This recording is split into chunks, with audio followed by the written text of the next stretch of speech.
नमस्कार साथियों, स्वागत करते हैं आईएएस पीसीएस वॉरियर्स में। 72nd बीपीएससी अगर आप देना चाहते हैं, 72वीं बीपीएससी का प्रीलिम्स देना चाहते हैं, तो मोटा मोटी आपके पास 2 महीने का अभी समय बचा हुआ है। और साइंस के लिए क्या रणनीति हो सकती है, और जो लोग परेशान हैं कि क्या सर साइंस के लिए हमको एनसीईआरटी 11-12 क्लास की करनी है कि नहीं करनी है, सारी सब विषयों पर हम लोग बात करेंगे, क्योंकि ये काफ़ी इंपॉर्टेंट सब्जेक्ट एक हो जाता है। क्योंकि लोग परेशान हैं कि हमको एनसीईआरटी करना चाहिए कि नहीं करना चाहिए, 11-12 का करना चाहिए, किस क्लास का करना चाहिए। ऊपर से जो न्यूमेरिकल की परेशानी है आपकी कि न्यूमेरिकल जो पूछे जा रहे हैं उसके लिए क्या एक नया डायमेंशन क्रिएट बीपीएससी ने कर दिया न्यूमेरिकल का, जो इससे पहले नहीं होता था। तो न्यूमेरिकल भी कुछ सब सिलेक्टेड टॉपिक से आ रहे हैं, वो सिलेक्टेड टॉपिक को मैं आपको बता दूंगा, उसको आपको कर लेना है और कैसे आपको पूरी रणनीति को रखना है ताकि आपके 25+ या फिर 25 के आसपास आपके सही प्रश्न बन सके। तो चलिए इसको हम लोग स्टार्ट करते हैं और इसको कंप्लीट करने की कोशिश करेंगे, ठीक है। तो इसमें अगर आप देखते हैं तो सबसे पहले आप देखिएगा कि आपके क्वेश्चन जो पूछे जाते हैं, आपके बेस मटेरियल जो होते हैं ना, उससे कम से कम 50% क्वेश्चंस पूछे जाते हैं। बेस मटेरियल का मतलब आप समझ रहे हैं। बेस मटेरियल का मतलब हो गया कि जो आपने पढ़ रखा है पहले से, जैसे कि आपने अगर लूसेंट पढ़ रखा है, लूसेंट वाला जीके जो है उसमें का साइंस पढ़ रखा है, अगर आपने एनसीईआरटी पढ़ रखा है तो उसको एक साथ समराइज़ किए हैं, अगर आपने घटना चक्र पढ़ा है तो कुछ उसके इंपॉर्टेंट पॉइंट्स हैं, ऑप्शंस है जिसको आपने यहाँ पर ऐड किया है। तो कुल मिला जुला के एक मटेरियल जो बनता है उसको कहा जाता है बेस मटेरियल। अगर बेस मटेरियल को आपने पढ़ रखा है तो उसी को बार बार आपको रिवाइज़ करने की ज़रूरत है। जैसे कि हम लोग जो बैच है उसमें आपको पता होगा कि हम जिस टॉपिक का क्लास लेते हैं उसमें आपको लूसेंट हो गया, एनसीईआरटी हो गया और घटना चक्र हो गया, सबको ऐड करके आपको हम समराइज़ कर देते हैं। तो मैं यहाँ पर बैच की बात नहीं करूँगा, लेकिन जो लोग बैच में होंगे तो इस हिसाब से उनको तो चीज़ें मिल जा रही होगी एक जगह, मतलब कि वीडियो के माध्यम से, नोट्स के माध्यम से, जैसे भी है ये तीनों चीज़ें मिल जा रही होगी एक जगह, तो वो बेस मटेरियल उनका वो हो गया। लेकिन जो लोग पेड बैच में नहीं है वो बेस मटेरियल जो भी अपना बनाए होंगे, चाहे आपने लूसेंट पढ़ के, घटना चक्र पढ़ के, एनसीईआरटी पढ़ के बनाया होगा, वो आपका बेस मटेरियल कहलाता है। और कितना भी टफ क्वेश्चन रहे तो 50% क्वेश्चन जो होते हैं आपके बेस मटेरियल से होते हैं। लेकिन दिक्कत तब आता है ना कि जो बेस मटेरियल के क्वेश्चन आप जो है पढ़ा हुआ क्वेश्चन 2-4 प्रश्न आप गलत कर देते हैं, यहाँ पर समस्या आता है, ठीक है। तो इस क्वेश्चन को सबसे पहले आपका टारगेट होना चाहिए कि इस प्रश्न को पहले आपको सही करना पड़ेगा। चलिए इसको थोड़ा सा डिटेल में हम डिस्क्राइब करके आपको दिखाते हैं। अगर आप देखते हैं पूरा सब्जेक्ट का अगर डिवीज़न आप करते हैं तो पूरे साइंस में आपको क्वेश्चन जो पूछे जाते हैं आप देखिएगा, तो आपके प्रश्न जो है फिजिक्स से प्रश्न जो पूछे जाते हैं लगभग 9 या 10 के आसपास फिजिक्स से प्रश्न पूछे जाते हैं। आप चले जाइए केमिस्ट्री के सेक्शन में तो केमिस्ट्री से वही 8 या 9 के आसपास प्रश्न पूछे जाते हैं, अप्स डाउन हो सकता है थोड़ा बहुत। बायो के प्रश्न जो होते हैं आपको 10 से 12 या 11 के रेंज में आपको बायोलॉजी के प्रश्न पूछे जाते हैं। इस हिसाब से फिजिक्स का तो एक नया डायमेंशन बन चुका है कि यहाँ से आपको इसमें एनसीईआरटी के जो है न्यूमेरिकल डायरेक्ट पूछे जा रहा है। यहाँ पर अब डायमेंशन भी क्लियर है कि एनसीईआरटी के ही न्यूमेरिकल डायरेक्ट पूछे जाते हैं, ठीक है। और बायोलॉजी में एक नया डायमेंशन क्रिएट हो चुका है कि 11-12 से प्रश्न पूछ रहा है। तो 11-12 के लिए एक बात ध्यान रखिएगा, 11-12 के लिए आप कुछ नहीं कर सकते हैं। अब ऐसा भी नहीं है कि 11-12 का पढ़िए तो एकदम ऊपर से आपको डायरेक्ट क्वेश्चन आ जा रहे हैं, नहीं, ऐसा नहीं है। वो अंदर से प्रश्न पूछ रहा है, डायरेक्ट क्वेश्चंस नहीं पूछ रहे हैं। तो अगर आप नीट की तैयारी अगर कर रहे हैं तो फिर आप नीट की तैयारी थोड़े डॉक्टर बनने थोड़े यहाँ पे आए हैं, तो उतना आपको जाने की ज़रूरत ही नहीं है। तो आपको क्या करना चाहिए, देखिए मैंने कहा कि जो भी बेस मटेरियल पढ़ा है उसके क्वेश्चंस आपके 50% आएंगे, 60% आएंगे, जो भी प्रश्न आएंगे उसको आपको सही कर लेना है, उसमें गलत नहीं होना चाहिए। उसके लिए आपको क्या करना पड़ेगा, बार बार उस मटेरियल को रिविज़न करना होगा जो आपने बनाया है, ठीक है। एनसीईआरटी के चैप्टर्स वगैरह सब हम बाद में थोड़ा सा डिस्कस करते हैं। तो एक तो बात ये हो गई। अब सबसे बड़ी बात है कि एक नया जो डायमेंशन क्रिएट होके आया है फिजिक्स में कि कुछ न्यूमेरिकल पूछे जा रहे हैं, लेकिन न्यूमेरिकल फिक्स हो गया है कि न्यूमेरिकल कैसे पूछे जा रहे हैं। न्यूमेरिकल आपके जो भी प्रश्न पूछे जा रहे हैं, जो आप देख सकते हैं यहाँ पर, आप यहाँ देख सकते हैं, आपने न्यूमेरिकल तो सारा देखा होगा। जैसे कि ये वाला न्यूमेरिकल पूछा गया है तो कम न्यूमेरिकल नहीं, कम से कम ये 4 से 5 न्यूमेरिकल पूछ रहा है। यहाँ देखिए डेरिवेशन टाइप के भी क्वेश्चन आ रहे हैं, लेकिन ये डायरेक्ट क्वेश्चन कहाँ से हैं, आपको एनसीईआरटी का है। जो आप चले जाइएगा करेंट वाला चैप्टर है उसमें जाकर देखिए, ये सारा डेरिवेशन आपको फार्मूला दिया गया है, उसी में से आपको पूछा है तो आपको डीप पढ़ना पड़ेगा। 10th क्लास के एनसीईआरटी में इसको दे रखा है। इसके बाद से आप जो आसान क्वेश्चन जो मैं कह रहा था कि बेस मटेरियल में, जैसे कि कह रहा था focal distance of a plane mirror क्या होता है, इन्फिनाइट। तो ये जो है आपको क्वेश्चन डायरेक्ट एनसीईआरटी में लूसेंट वगैरह में या फिर एनसीईआरटी में डायरेक्ट क्वेश्चन दिया गया है। जैसे ये वाला क्वेश्चन हो गया, which is the device to protect equipments for the electric shock, ये भी आसान प्रश्न है। आप ये भी देख सकते हैं, in short circuit the value of electric current eight A time, मतलब कि लघु पथन में क्या होता है, विद्युत धारा की वैल्यू काफ़ी अधिक हो जाती है, ठीक है। तो ये डायरेक्ट क्वेश्चंस है, ये डायरेक्ट क्वेश्चंस बन जाएंगे। तो जब डायरेक्ट क्वेश्चंस बन जा रहे हैं वो तो फिक्स हो जा रहा है कि ये क्वेश्चन को हमको करना ही करना है। ऐसा थोड़े कि ये क्वेश्चन नहीं आया, ये आया ना, 3 क्वेश्चन तो आपको इसी पेज पे मैंने दिखा दिया। तो मैं कह रहा हूँ कि आपके बेस मटेरियल से 50 से 60% क्वेश्चन जो है मिनिमम आपको लड़ेंगे। तो वहाँ से अब ये नहीं कि इसमें डी मार दे, इसमें कुछ और मार दे, इसमें गलत कर दे, तब कहे कि हमारा रिजल्ट नहीं हो रहा है। अगर आपको 100+ स्कोर करना है तो आपको साइंस में जो है कम से कम 70% 80% आपको स्कोर करना पड़ेगा, तभी आपको इतने नंबर आपको 100+ जो टारगेट चाहते हैं वो आ पाएगा।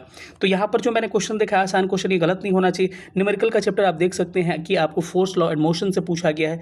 यहाँ पर क्वेश्चन जो है डायरेक्ट पूछे जाते हैं। तो किस किस चैप्टर से न्यूमेरिकल पूछे जा रहा है उसको हम डिस्कस अभी कर लेते हैं। लेकिन कुछ क्वेश्चन ऐसे होते हैं ना जो बन नहीं पा, जो लॉजिक लगा के भी बना सकते हैं।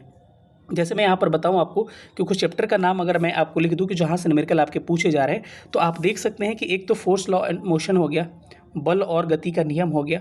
दूसरा चैप्टर आप ग्रेविटेशन देख सकते हैं जहाँ से न्यूमेरिकल पूछे जाने की संभावना है। प्रपल बन सकती है, क्या बन सकती है, फोर्स लॉ एंड मोशन या मोशन से क्या बन सकता है, v = u+at से बन सकता है, या v² - u² वाले फार्मूला से बन सकता है, या फिर s = ut+12at² से बन सकता है।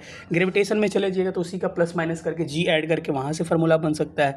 या फिर आपको कहेगा कि मास ऑफ मून जो है यहाँ पर इतना है, तो फिर मास ऑफ एनी ऑब्जेक्ट अगर हमारा अर्थ पे इतना है तो मून पे क्या होगा, मास कह के और वेट कह के आपको कन्फ्यूज़ कर देगा। इस तरह के क्वेश्चंस आपके पूछे जाएंगे।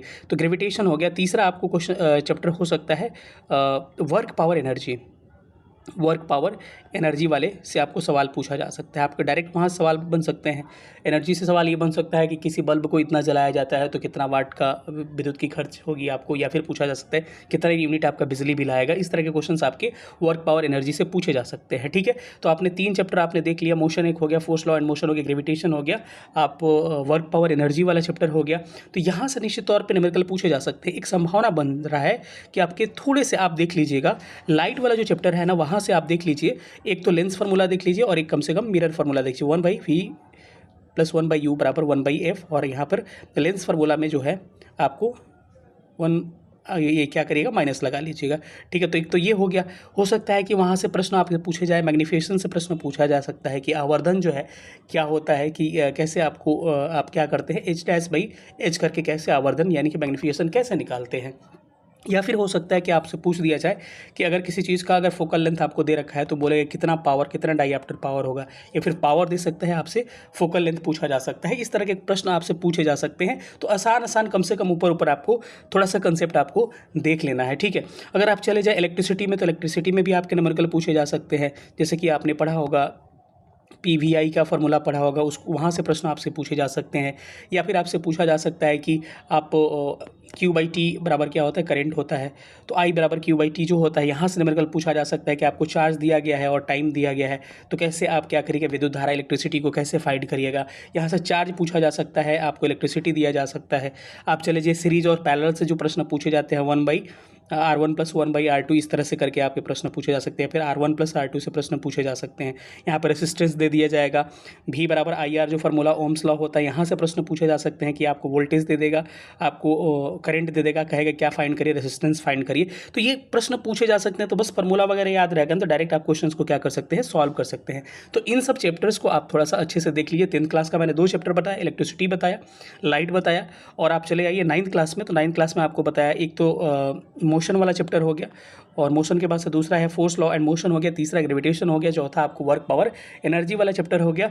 यहीं से आपको ग्रेविटेशन एक हो गया। तो यहीं से आपके प्रश्न जो है न्यूमेरिकल पूछे जाते हैं और पूछे जाएंगे। ठीक है, तो उसको थोड़ा सा ध्यान रखिएगा। तो न्यूमेरिकल वाला चैप्टर तो आपको एक डायमेंशन क्लियर हो गया कि उसको अच्छी तरह से आप कर सकते हैं।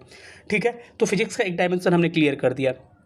तो जो क्वेश्चन सही से बनाने हैं मैंने तो बता दी कैसे क्वेश्चन सही से आपको अटेम्प्ट करने हैं। जो बेस मटेरियल होगा उससे आपको सही से अटेम्प्ट कर लीजिएगा। ठीक है, जो लोग बेस मटेरियल अभी पता नहीं होगा, कुछ चैप्टर्स बताएंगे, उसको मैं तरीका बताऊंगा कैसे बना लीजिएगा, लास्ट में बताने वाला हूँ।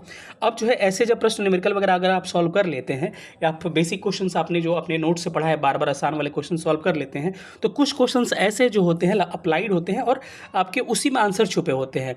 जैसे कभी देखिए, कभी किसी चीज़ का फुल फॉर्म देता है और पता है कि वो फुल फॉर्म का आंसर उसी में छुपा रहता है, उसमें एक लेटर उसमें मैच ही नहीं करेगा, एक ही का बस ऑप्शन का मैच करेगा। यहाँ पर जैसे 32 नंबर 132 नंबर क्वेश्चन देख रहे हैं कि which compound is known as the night glowing pigment from below. तो इसमें आपको देख लीजिएगा कि आपने पढ़ा होगा कि पटाखा का जो लाल रंग होता है वो स्ट्रोंसियम के कारण होता है। तो एक ही ऑप्शन में इसमें स्ट्रोंसियम है, यहाँ ग्लोइंग की बात कर रहा है, नाइट ग्लोइंग की बात कर रहा है तो स्ट्रोंसियम हो गया।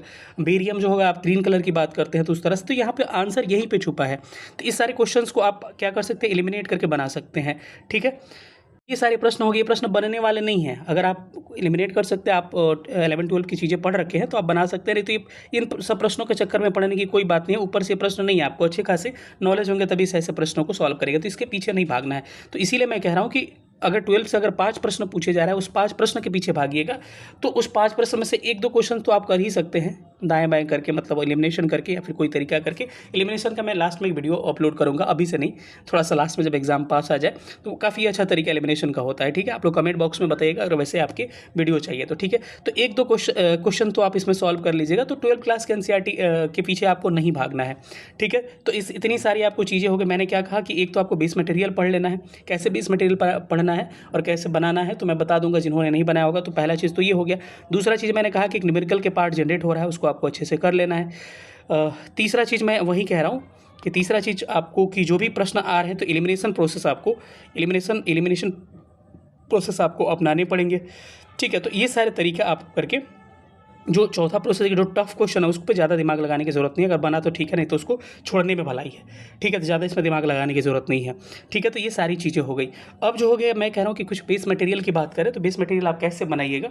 कई लोगों के मन में ये सवाल उमड़ रहा होगा कि कैसे हम बेस मटेरियल को कैसे प्रिपेयर करेंगे। सर बार बार एक ही टर्म यूज़ कर रहे हैं, बेस मटेरियल। ठीक है, तो एक्चुअली मैं आपको कुछ चीज़ें मैं बता दे रहा हूँ, आपको बहुत यहाँ पर काम करने वाली कि अगर आपको रिजल्ट लेना है तो साइंस और करंट अफेयर्स अच्छा करना होगा, तभी रिजल्ट आपका हो पाएगा। तो देखिए, बेस मटेरियल के क्या करना है कि अगर आपने पहले से बना रखा है तो अच्छा है। मैंने बैच की बात किया तो बैच में मैं तीनों घटना चक्र, लूसेंट और इसको मैं आपको कंबाइन करके देता हूँ। किसी भी तरह की इंक्वायरी चाहिए तो 91 17 16 63 47 पर आप व्हाट्सअप कर सकते हैं हमारे पास। ठीक है, तो ये चीज़ें हो गई। ठीक है, अब मैं कह रहा हूँ कि कैसे बेस मटेरियल बनाना है। अगर आपने नहीं बनाया तो देखिए, लूसेंट आपने पढ़ा होगा। अरे भाई, ग्रीन वाले लूसेंट की बात नहीं कर रहा हूँ, जो साइंस का लूसेंट होता है उसकी बात नहीं कर रहा हूँ। जीके वाला तो आपने पढ़ा होगा ना, जो 10-10 पेज में साइंस दे रखा है, तो आपको उसको पढ़ लेना है। अब उसको पढ़िएगा तो एक तरीका है, मैं कुछ आपको अप्लाइड करके बता रहा हूँ। जैसे मैं उदाहरण दूँ आपको, अगर फिजिक्स की उदाहरण दूँ मैं, तो अगर आप वहाँ से न्यूटन लॉ वाला चैप्टर पढ़ रहे हैं तो आप 9th क्लास में चले जाइएगा और 9th क्लास में फोर्स, लॉ एंड मोशन का एक चैप्टर है, वहाँ से पहले एनसीईआरटी पढ़िएगा। उसके बाद से जो लूसेंट में दिया है वो chapter force, law and motion, वहाँ से पढ़िएगा। फिर उसका क्वेश्चन घटना चक्र से बना लीजिएगा और तीनों कंबाइन करके आपसे अगर नोट्स बन सकता है तो नोट्स बना लीजिएगा, नहीं तो तीनों को कंबाइन करके कोई चीज़ें जो होती है पेंसिल से आप लिख लीजिएगा। लूसेंट में एनसीईआरटी का कंसेप्ट क्लियर रहेगा तो हो जाएगा, लेकिन अगर आप बना लेते हैं तो अच्छी बात है, बन जाएगा। तो ठीक है, दूसरा चीज़ है, जैसे आप अगला चैप्टर पढ़ने जा रहे हैं, ग्रेविटेशन पढ़ने जा रहे थे, ग्रेविटेशन आपको दिया है किसमें, आपको लूसेंट में दिया है। आप चले जाइए तो 9th क्लास के एनसीईआरटी में दिया है, तो वहाँ से आपको मिला के पढ़ लिए, उसको घटना चक्र से क्वेश्चन बना लिए। आप देखिएगा अगला चैप्टर वर्क, पावर, एनर्जी दिया है आपको, लूसेंट में दिया है, घटना चक्र में, एनसीईआरटी में, तीनों को मर्ज करके एक अच्छा बेस मटेरियल बना लीजिए। या तीनों को पेंसिल से कई चीज़ें अगर मिसिंग है तो किसी एक बुक में अच्छे से लिख लीजिए। जैसे घटना चक्र की कई चीज़ें लूसेंट में आपने लिख लिया, एनसीईआरटी का कुछ कंसेप्ट है तो कंसेप्ट आपने समझ लिया, कुछ पॉइंट्स है तो आपने लूसेंट में लिख लिया। मैं तरीका भी बता रहा हूँ, अगर नहीं बनाना चाहते हैं, नोट्स बन गया तो बहुत अच्छी बात है। ठीक है, तो ये सारे चैप्टर्स हो गए जो कि आपको डायरेक्ट जो है 9th क्लास के एनसीईआरटी से, जैसे साउंड चले जाए तो साउंड जो है आपको वेव एंड साउंड आपको डायरेक्ट मिलेगा 9th क्लास के एनसीईआरटी में, उसको लूसेंट से पढ़िए, घटना चक्र से पढ़िए और 9th क्लास के एनसीईआरटी से पढ़िए। हो गया, ये फिजिक्स का काम हो गया आपके 9th क्लास का। ठीक है, और उधर लूसेंट भी आपका साथ साथ खत्म हो रहा है। फिर 10th क्लास में आइएगा तो 10th क्लास में आप लाइट पढ़ लीजिए और लाइट आप लूसेंट से पढ़ लीजिए, घटना चक्र से मिला के एक साथ। तो एक साथ ऐसे ऐसे पढ़ना, ये नहीं कि एक बार एनसीईआरटी पढ़ने लगे एक बार लूसेंट, ऐसे नहीं, चैप्टर को साथ साथ बैलेंस करके पढ़ना है। इलेक्ट्रिसिटी पढ़ रहे थे, इलेक्ट्रिसिटी तीनों जगह से आपने देख लिया। ऐसे ही अगर आप केमिस्ट्री में आ रहे थे, केमिस्ट्री में आप आइएगा तो एसिड बेस साल्ट अगर पढ़ रहे हैं, जैसे केमिकल रिएक्शन का कोई चैप्टर नहीं है लूसेंट में, तो एसिड बेस साल्ट अगर पढ़ रहे हैं तो केमिकल रिएक्शन बस आप डायरेक्ट एनसीईआरटी से पढ़ लीजिए, पहला जो चैप्टर है 10th क्लास का। एसिड बेस साल्ट अगर पढ़ रहे हैं तो 10th क्लास के एनसीईआरटी का second chapter acid base salt है, वहाँ से लूसेंट से पढ़िए, इससे पढ़िए और घटना चक्र से क्वेश्चन लगा के एक जगह आपको इसको समराइज करके रख लीजिए। मेटल नॉन मेटल में भी ऐसे ही करिए, कार्बन एंड देयर कंपाउंड्स में भी ऐसे ही करिए। अगर बायोलॉजी में आते हैं तो लाइफ प्रोसेस एक चैप्टर है, और लाइफ प्रोसेस में कई सारी चीज़ें दी गई है, जैसे श्वसन वाला चीज़ें दे रखी गई है, रिस्पायरेटरी सिस्टम क्या होता है, सर्कुलेटरी सिस्टम क्या होता है, आप कैसे खाना खाते हैं। तो ये आपके लूसेंट में 3-4 चैप्टर दे रखा है, और एनसीईआरटी में बस यही एक चैप्टर है जिसका नाम है 5 नंबर चैप्टर है लाइफ प्रोसेस। ठीक है, तो इसको आप वहाँ से कर सकते हैं। तो ऐसे चीज़ों को थोड़ा सा जो इंपॉर्टेंट चैप्टर्स हैं उसको आपको ऐसे ही करना पड़ेगा और इनको एक जगह करके, बाकी अगर इसके अलावा कुछ चैप्टर्स बच जाते हैं, अब एनसीईआरटी तो यहाँ फाइनल हो जाएगा, जो मैंने कुछ चैप्टर्स आपको बताया वही आपको इंपॉर्टेंट चैप्टर्स हो सकते हैं, ठीक है। कंट्रोल एंड कोऑर्डिनेशन हो गया आपका, नियंत्रण एवं समन्वय हो गया, आपको लूसेंट में भी है, आपको 10th क्लास के एनसीईआरटी में भी है। अगर मन करेगा तो रिप्रोडक्शन से उतने प्रश्न नहीं पूछे जाते हैं, तो ये सारे प्रश्न आप यहाँ से देख सकते हैं सारी चीज़ों को। यही इंपॉर्टेंट जो है एनसीईआरटी के क्या है आपके चैप्टर्स है। इसके अलावा अब बच गया जो, तो क्या करिएगा, लूसेंट जो है, लूसेंट में से उठा के इसके अलावा जो चैप्टर्स बच गए उसको आपको पढ़ लेना है। तो एक बेस मटेरियल आपका प्रिपेयर हो गया। इसको प्रिपेयर करने के बाद से आपको कुछ क्वेश्चंस अच्छे खासे प्रैक्टिस करने हैं। उसके न्यूमेरिकल पार्ट मैंने बताया, तो आपको न्यूमेरिकल कैसे कहाँ का लगाना है मैंने ये भी बताया। न्यूमेरिकल आपको एनसीईआरटी के जो एग्जांपल्स दिए गए हैं और कुछ प्रैक्टिस क्वेश्चंस दिए गए हैं, तो थोड़ा सा कम से कम नॉर्मल न्यूमेरिकल्स बना लीजिएगा, क्योंकि एग्जाम में थोड़े से नॉर्मल न्यूमेरिकल ही पूछे जाते हैं, उतने डीप में नहीं पूछे जा रहे हैं, ठीक है। तो ये सारी रणनीतियाँ अगर आप अपना के चलते हैं और एग्जाम में कुछ एलिमिनेशन प्रोसेस आप ट्राई करते हैं, मैं तरीका भी बताऊँगा लास्ट में कि कैसे एलिमिनेशन प्रोसेस अप्लाई करिएगा, तो आसानी के साथ आप 25 और 25+ तक आप स्कोर अपने पहुँचा सकते हैं। अगर इतना स्कोर पहुंचता है तभी आप 100+ के आसपास जा सकते हैं, ठीक है। और क्वेश्चंस प्रैक्टिस करिए, अधिक से अधिक क्वेश्चंस प्रैक्टिस करिए, किसी भी बुक से, किसी भी पब्लिकेशन से, किसी कोचिंग के। अच्छा, अगर क्वेश्चंस दिया गया है, कहीं से मिल रहा है आपको, तो क्वेश्चन को प्रैक्टिस करिए, या घटना चक्र क्वेश्चन को प्रैक्टिस करिए। लूसेंट जो आता है साइंस, उसके जो ऑब्जेक्टिव होते हैं, जो उसके एमसीक्यू से क्वेश्चन प्रैक्टिस करिए। किसी कोचिंग का अगर आपको सेट मिल रहा है तो उसको बनाइए, उसमें साइंस के क्वेश्चन आप प्रैक्टिस करिए। तो ये तरीका है आपको अधिक से अधिक चीज़ों को इंप्रूव करने का। मुझे लग रहा है कि वीडियो काफ़ी आपको अच्छी लगी होगी, थोड़ी सी लंबी भी हो रही है। तो कैसा लगा सेशन सब लोग बताइएगा। मिलेंगे किसी अगले वीडियो में, तब तक अपना ख्याल रखिएगा। सेशन देखने के लिए बहुत बहुत धन्यवाद। Thank you so much. जय हिंद।